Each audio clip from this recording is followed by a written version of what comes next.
أعوذ بالله من الشيطان الرجيم.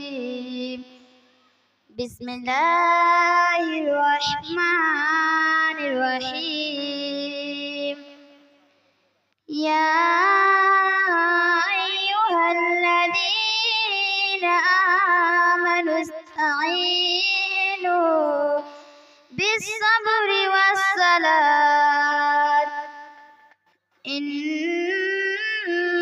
الله مع الصابرين. ولا تقولوا لمن يقتل في سبيل الله أموات بل أحياء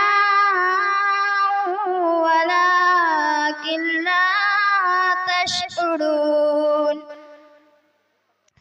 ولنبلونكم بشيء من الخوف والجوع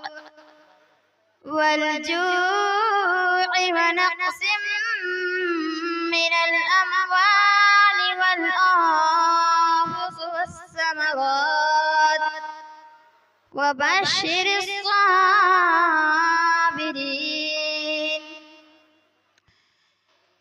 الذين إذا